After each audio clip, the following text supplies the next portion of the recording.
Dear students, welcome to Shisa Academy. இன்னைக்கு நம்ம வந்து 10th Maxல chapter 5 ஓகேங்களா? அதுல exercise 5.3 first sum என்ன சொல்லிருக்காங்கன்னு பாருங்க.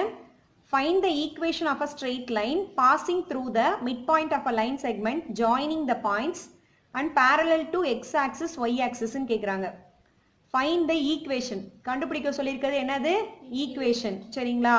அது எதுக்கு இடையில இருக்குன்னு பாத்தீங்கன்னா அந்த equation line passing through the mid point of a line segment. ரெண்டு பாயிண்ட் கொடுத்துருக்காங்க, அதுக்கு இடையில ஒரு பாயிண்ட் மிட் பாயிண்ட். அந்த பாயிண்ட்டுக்கு நம்ம என்ன கண்டுபிடிக்கணும்னா ஈக்குவேஷன் கண்டுபிடிக்கணும்னு சொல்றாங்க.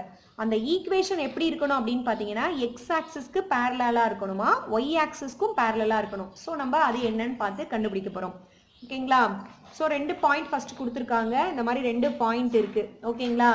இந்த ரெண்டு பாயிண்ட்டுக்கு இடையில மிட் பாயிண்ட்ன்றாங்க, ரைட்டா? ஸோ என்னென்ன பாயிண்ட்ஸ் கொடுத்துருக்காங்கன்னு பாருங்க. 1,-5 கொடுத்துருக்காங்களா? செகண்ட் பாயிண்ட் என்னது? 4,2ன்னு கொடுத்துருக்காங்க. ஓகே, இந்த ரெண்டு பாயிண்ட்டுக்கு இடையில ஒரு மிட் பாயிண்ட் வருது, இதுதான் நமக்கு என்னன்னு தெரியாது. இந்த மிட் பாயிண்ட்டுக்கு ஈக்குவேஷன் பார்க்கணும் அப்படின்னு சொல்றாங்க, ரைட்டுங்களா? ஓகே, மிட் பாயிண்டோட ஃபார்முலா நமக்கு தெரியுமா? சொல்லுங்க பாப்போம். x1 plus x2 by 2 y1 plus y2 by 2. ஓகேங்களா? ரைட்டு. ஸோ இது x1 y1 எடுத்துக்கோங்க, x2 y2 எடுத்துக்கோங்க இந்த பாயிண்ட்ஸ், ரைட்டா? இப்போ சொல்லுங்க பாப்போம். 1 plus 4 by 2, அடுத்து minus 5 2 by 2. ஓகேவா? ஸோ இங்கே என்ன வரும்? 5 by 2. ரைட்டு. இப்போ நமக்கு பாயிண்ட்ஸ் கிடைச்சிருச்சு. இப்போ இதை வந்து என்ன பார்க்கணும் அப்படின்னா parallel to x axis பார்க்க சொல்றாங்க, parallel to y axis பார்க்க சொல்றாங்க, ரைட்டுங்களா? ஸோ இதுதான் நமக்கு பாயிண்ட்ஸ்ன்னு தெரிஞ்சு போச்சு. இப்போ parallel to x axis அப்படின்னா என்னன்னா, இப்போ இப்படி இருக்குன்னு வச்சுக்கோங்க. ஃபார் எக்ஸாம்பிள் இப்படி இருக்கு, ஓகேங்களா? இது நம்ம இதை எடுத்துக்கோம், கிராஃப் எடுத்துக்குவோம். எக்ஸ் ஆக்சிஸு, ஒய் ஆக்சிஸு, ரைட்டுங்களா? இப்போ இங்கே வந்து என்ன வரும்? ஃபர்ஸ்ட் பாயிண்ட் வந்து 5/2ன்ட்டாங்க. 5/2ன்றது எங்கே வரும்? எக்ஸில் 5/2ன்ற அப்ராக்சிமேட்டாக நான் சொல்கிறேன். 5/2னா 2 2s ஆஃப் 2.5 சம்திங்னு வச்சுக்கோங்க. ஸோ இங்கே வர வாய்ப்பு இருக்குது, ஓகேவா? அதே -3/2னா இங்கே வரும் 1.5, இந்த இடத்துல வரும், ஓகேவா? ஸோ இந்த லைன் வருது, இந்த லைன் வருது, இது ரெண்டு பாயிண்ட்டும் மீட் ஆகிற இடம் தான் இந்த பாயிண்ட். 5/2 -3/2ன்னு சொல்லியாச்சு, ஓகேங்களா? அப்போ இதை நம்ம என்னென்னு எடுத்துக்கலாம்? இந்த ஈக்குவேஷன் என்னென்னு எடுக்கலாம்? y is equal to இது என்னது? -3/2, ஓகேவா? அடுத்து இது x is equal to 5/2, ஓகேங்களா? இப்போ இதை ஈக்குவேஷனா ஃபார்ம் பண்ணோம் அப்படின்னா ஒன்றும் கிடையாது, எக்ஸுக்கு ஈக்குவேட் பண்றோம், இது ஒய்க்கு ஈக்குவேட் பண்றோம், அவ்வளவுதான். இதுக்கு இங்கேயும் நமக்கு அது புரியுது எப்படின்ட்டு. இப்போ என்ன பண்ண போறோம்னா இதை இங்கே கொண்டு போயிருங்க. 2y equal to -3 இருக்கும். இதை ஈக்குவேஷனா ஃபார்ம் பண்ணோம் அப்படின்னா என்ன பண்ணலாம்? 2y இந்த -3 வந்து +3 ஆயிடும், ஈக்குவல் டு 0. இது ஒரு ஈக்குவேஷனா வந்துருச்சுங்களா? இது வந்து ஒரு ஈக்குவேஷன். எது இது? parallel to x axis, ஓகேங்களா? இது என்னதுன்னா parallel to x axis. அடுத்து என்னது? இதை எடுத்துக்கோங்க. x is equal to 5/2ன்னு இருக்கு. இந்த 5 இங்கே கொண்டு போயிட்டீங்கன்னா 2x is equal to 5ன்னு கிடைக்கும். இப்போ 2x minus 5 is equal to 0. இது என்னது? What is this? இது parallel to y axis. புரியுதுங்களா? அவ்வளோதான், ரெண்டு ஈக்குவேஷன் நம்ம கண்டுபிடிச்சிட்டோமா? ஸோ இதான் நம்ம கிட்ட கொஸ்டின் கேட்டிருக்காங்க, புரியுதுங்களா? இது ஒரு equation parallel to x axis, parallel to y axis. First sum ஓவரா? ஸோ செகண்ட் சம் பாருங்க. 5.3ல the equation of a straight line is. இப்போ ஈக்குவேஷன் கொடுத்துட்டாங்க, ஓகேங்களா? ஒரு ஸ்ட்ரெயிட் லைனோட ஈக்குவேஷன் கொடுத்துட்டாங்க, அதனோட ஸ்லோப் கேட்குறாங்க. Find it slope, inclination and intercept on the Y ஆக்சிஸ்ன்னு கேட்குறாங்க, சரிங்களா? ஸோ என்னென்ன கண்டுபிடிக்குன்னு பாருங்க. ஸ்லோப்பு, இன்க்ளினேஷன்னா அந்த கோணம், எந்த கோணத்தில், அது சாய்வு கோணம்னு சொல்லுவோம் தமிழில். And intercept on the Y axis, Y ஆக்சிஸில் எங்கே வருது அப்படின்றதையும் நம்ம பார்க்கணும், ஓகேங்களா? ஸோ கொடுத்துருக்க ஈக்குவேஷன் என்ன சொல்லியிருக்காங்க? 2x minus y ப்ராக்கெட்குள்ள இருக்கா, ப்ளஸ் 5 is equal to 0ன்னு இருக்கு, ஓகேங்களா? சரி, இதை எப்படி பண்ணலாம்? முதல்ல இதை வந்து உள்ள பெருக்கிக்கோங்க, ஓகேங்களா? இதை ப்ராப்பரா ஈக்குவேஷனை ஃபார்ம் பண்ணலாம். 2x minus 2y plus 5 is equal to 0, ஓகேவா? இப்போ என்ன பண்ண போறோம்னா நம்ம ஸ்லோப் கண்டுபிடிக்கிறதுக்கு என்ன ஃபார்மேட்டுக்கு கொண்டு வரணும்னா y is equal to mx plus c அப்படின்ற ஃபார்மேட்டுக்கு கொண்டு வரணும். இந்த mன்றதா ஸ்லோப்பு, ஓகேங்களா? y is equal to mx plus cன்ற ஃபார்மேட்டுக்கு இந்த ஈக்குவேஷனை கொண்டு வரணும். நல்லா கவனிச்சுக்கோங்க. ஸோ நான் இதை வந்து y is equal to mx plus cனா மைனஸ் 2y இங்கே வச்சுருக்கேன் ஓகேங்களா. mxனா x அந்த சைட் கொண்டு போகிறேன். மைனஸ் 2x மைனஸ் 5 ஆகும். புரியுதுங்களா? இப்போ எல்லாமே மைனஸில் இருக்கா. ஸோ மைனஸ் எல்லாம் நம்ம டிவைட் பண்ணிக்கிட்டோம்னா நமக்கு என்ன கிடச்சிரும், ப்ளஸில் கிடச்சிரும். புரியுதுங்களா? So 2y is equal to 2x plus 5. இது வந்து என்ன ஃபார்மேட்டில் இருக்கு, என்ன ஃபார்மேட்டில் இருக்கு, y is equal to mx plus c. mx plus cன்றது ஒன்றும் கிடையாது, அதுதான் ஸ்லோப் கண்டுபிடிக்கிற ஃபார்முலா. ஒரு ஈக்குவேஷன் கொடுத்தா ஸ்லோப் கண்டுபிடிக்கிற ஃபார்முலா. இந்த mன்றது என்னன்னு கேட்டிங்கன்னா எக்ஸோட கோஎஃபிஷியன்ட், அதுதான் ஸ்லோப்பு. புரிஞ்சுதுங்களா? ஸோ இப்போ இந்த இடத்துல நமக்கு என்ன வந்திருக்கு, mன்றது எக்ஸோட கோஎஃபிஷியன்ட் அப்படின்னா 1 தான் வந்திருக்கு. ஓகேங்களா.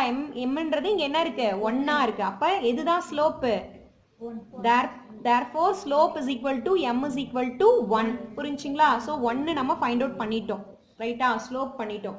இப்போ அடுத்து என்ன சொல்றாங்கன்னு பாருங்க, இன்க்ளினேஷன் கேட்குறாங்க. நம்ம ஃபர்ஸ்டே பார்த்துருக்கோம், ஃபர்ஸ்ட் எக்ஸசைஸ்லேயே பார்த்துருக்கோமா, இன்க்ளினேஷன்றது சாய்வு கோணம். ஓகேங்களா. ஸோ ஸ்லோப் 1ஆ இருக்கு அப்படின்னா என்ன அர்த்தம், எப்படி வரும், tan theta is equal to 1ங்களா ஸ்லோப்பு. அப்போ 1 எப்போ வரும், தீட்டா என்னவா இருக்கும்போது 1ஆ வரும், tan 45ஆ இருக்கும்போது 1 வரும். ஓகேங்களா. அப்போ தீட்டா என்னது, இன்க்ளினேஷன் என்னது 45 டிகிரி. இன்க்ளினேஷன் என்னது 45 டிகிரி. புரிஞ்சுங்களா? ஓகே. நெக்ஸ்ட் ஒன் என்ன கேட்டிருக்காங்க, y இன்டர்செப்ட்னு கேட்குறாங்களா, I mean intercept on y axis அப்படின்னு கேட்டிருந்தாங்களா. ஸோ அதுக்கு என்ன அர்த்தம்னா இந்த ஈக்குவேஷன் எடுத்துக்கோங்க, 2y is equal to 2x plus 5 இருக்கா. ஸோ இதில் நான் என்ன ஃபார்மேட் எடுக்கணும் அப்படின்னா இந்த mx plus cன்னு சொன்னோம் இல்லைங்களா, இந்த cன்றது தான் இன்டர்செப்ட்னு அர்த்தம். புரியுதுங்களா? y is equal to mx plus c அப்படின்னு சொன்னோம். இந்த cன்றது தான் நமக்கு என்னது, இன்டர்செப்ஷன். அப்போ y is equal to இந்த ஃபார்மேட் கொண்டு வரணும்னா இதை என்ன பண்ணணும், நீங்கள் 2ஆல் டிவைட் பண்ணிக்கோங்க. இந்த ஈக்குவேஷனை என்ன பண்ணலாம், 2ஆல் டிவைட் பண்ணோன்னா அப்போ y is equal to ஆகிடும். இது 2ஆல் டிவைட் பண்ணால் 1 ஆகிடும், இதுவும் 2ஆல் டிவைட் பண்ணோன்னா 1 ஆகிடும். இங்கே என்ன வரும், 5/2ன்னு வரும். புரியுதுங்களா? அப்போ இது என்ன ஃபார்மேட்டில் இருக்குது, y is equal to mx plus c ஃபார்மேட்டில் இருக்கா. இந்த cன்றது என்னது 5/2, அதாவது இன்டர்செப்ட் ஆன் y. புரிஞ்சுங்களா? y is equal to இந்த 5/2ன்றதா இன்டர்செப்ட் ஆன் y. புரிஞ்சுங்களா? ஸோ எல்லாமே கண்டுபிடிச்சாச்சு. ஸ்லோப்பு என்ன, அடுத்து இன்க்ளினேஷன், இன்டர்செப்ட் ஆன் y. புரியுதுங்களா? ரைட். அதோட செகண்ட் சம் ஓவரா. தேர்ட் சம் பாருங்க, find the equation of a line whose inclination is 30 and making an intercept -3 on the y axis ன்னு கொடுத்துட்டாங்க. ஸோ நமக்கு ஈக்குவேஷன் கேட்குறாங்க, இன்க்ளினேஷன் கொடுத்துட்டாங்க, இன்டர்செப்டும் கொடுத்துட்டாங்க. இன்டர்செப்ட் நம்ம லாஸ்ட் சம்லேயே பார்த்தோம். இன்டர்செப்ட்ன்றது என்னது, y is equal to cன்றதை எடுக்கணும். mx plus cல cன்றதா இன்டர்செப்ட். ஸோ அது நமக்கு கொடுத்துட்டாங்க, அதெல்லாம் கொடுத்துட்டாங்க. என்ன கேட்குறாங்க, ஈக்குவேஷன் தான் நீங்கள் ஃபார்ம் பண்ணணும்னு கேட்குறாங்க. ஸோ நமக்கு கொடுத்துருக்கிறது என்னது, inclination. Inclination means theta. Theta வந்து 30 டிகிரின்னு கொடுத்துட்டாங்க. அடுத்து இன்டர்செப்ட் கொடுத்துட்டாங்க. ஓகேங்களா, -3ன்னு கொடுத்துட்டாங்க. இப்போ நம்ம கிட்ட கொஸ்டின் என்ன கேட்குறாங்கன்னா ஈக்குவேஷன் கேட்குறாங்க. ஓகே, இப்போ m is equal to tan தீட்டாங்களா. ஸோ தீட்டான்றது என்ன கொடுத்துருக்காங்க, 30 டிகிரி. இதனோட வேல்யூ என்னது 1/√3. ஓகேங்களா, tan 30யோட வேல்யூ என்னது 1/√3. ஸோ இப்போ நம்ம என்ன ஃபார்முலா நமக்கு தெரியும், y is equal to mx plus c. So என்ன பண்ண போறேன்னா இந்த mோட வேல்யூ தான் 1/√3 நம்ம ஃபைண்ட் அவுட் பண்ணியிருக்கோம். ஓகேங்களா, அதை எடுத்து இதில் போட்டுக்கோங்க. ப்ளஸ் சின்னு இருக்கு, எக்ஸ் ப்ளஸ் சி ஒய்ன்னு இருக்கு. ஓகேங்களா, இப்போ y is equal to நமக்கு என்னன்னு தெரியும், -3 கொடுத்துருந்தாங்களா சி. ஸோ அதையும் நம்ம என்ன பண்ணிக்கலாம், இதில் சப்ஸ்டியூட் பண்ணிக்கலாமா. ஸோ 1/√3x -3 கொடுத்துருக்காங்க புக்கில். ஓகேங்களா, -3 கொடுத்துருக்காங்க. ஸோ ஒய்ன்னு இருக்கு. இப்போ இந்த √3 என்ன பண்ணுங்க, காமனாக எல்லாத்துக்கும் எடுத்துருங்க. எடுத்தீங்கன்னா என்ன கிடைக்கும், √3 எல்லாம் பெருக்குங்க. So √3 y is equal to 1/√3x -3√3ன்னு கிடைக்குது. ஓகேங்களா, இப்போ என்ன பண்ணலாம் அப்படின்னா இதை ஒரு xy கான்ஸ்டன்ட் போட்டு ஈக்குவல் டு 0ன்னு போடணும். அதானே ஈக்குவேஷன். ஸோ ஃபர்ஸ்ட் எக்ஸ் எழுதிக்குவோம். சரிங்களா, எக்ஸ் என்னது 1/√3யா.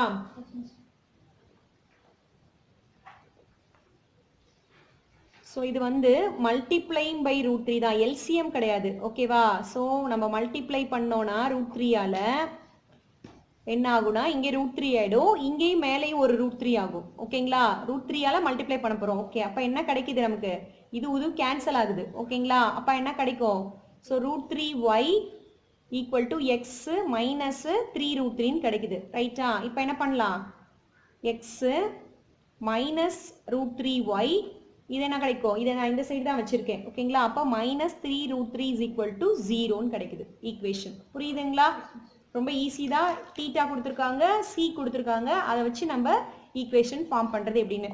ஓகேவா, ஸோ இதெல்லாம் பார்த்துக்கோங்க. அடுத்தடுத்த சம்ஸில் இந்த மாதிரி ஈக்குவேஷன் ஃபார்ம் பண்ண சொல்லி தான் கேட்டிருப்பாங்க ரைட்டா. Okay, thank you.